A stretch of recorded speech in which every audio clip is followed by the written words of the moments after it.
I knew that was Sansweet.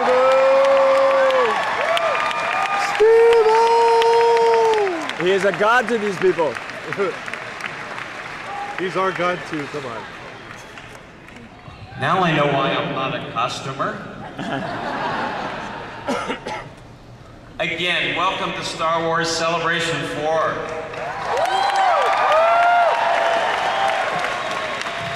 Exactly 30 years ago, right around now, a young, somewhat nervous director was having dinner at a hamburger joint exactly 7.5 miles away from where you sit. He had just taken a break from a torturous day of mixing some alternate soundtracks for his new movie. And he was tired and he was a bit depressed. He was sure that his film was a roadblock in his career, if not a complete washout. As he and his wife were eating, the director saw some stir, some commotion across the street through the plate glass window. The venerable Chinese theater.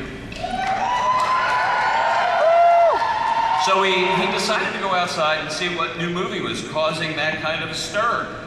So he opened the front door, he looked up at the marquee, and then George Lucas uttered those immortal words, "Holy moly, it's Star Wars!" Yeah, George had forgotten that his own movie was opening that day. Now he savored the sight for a moment and then headed back to the editing bay, because a director's work is never done. Today and tonight we celebrate that day, 30 years ago, when A Space Fantasy opened on only 32 screens in North America. A movie that, with few important exceptions, the studio making it had little faith in, the theater owners and managers shunned as if it were a traffic school documentary, and the fans, the fans.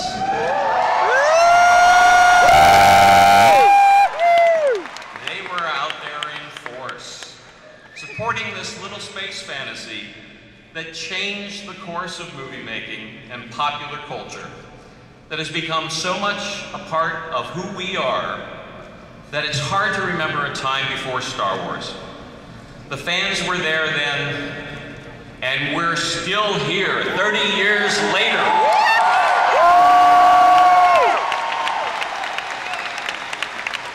Unfortunately, one man couldn't be here with us this weekend, but he asked me to welcome you warmly, to thank you for your incredible support, and to show you this. I'd just like to say hello to everybody. I'm sorry I couldn't be at Celebration 4. I'm off working on a project about a guy in a hat and whip, and I couldn't make it. So I hope everybody has a great time, and I want to thank you all for coming. And hopefully this 30th celebration will turn into a 40th and a 50th. And I look forward to seeing you at one of those.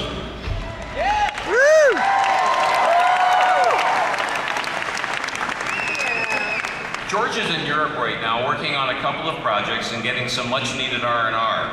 But after we taped that last bit, we had an idea.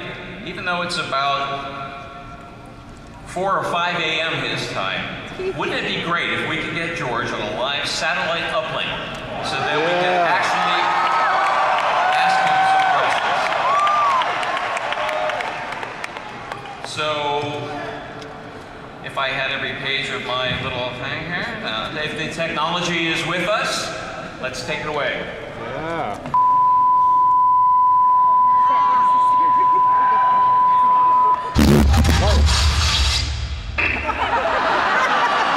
Hello, George. Thank you for joining us so early your time. Now, tell me, if you could be here at Celebration 4 with us, what do you think that you would be doing right now?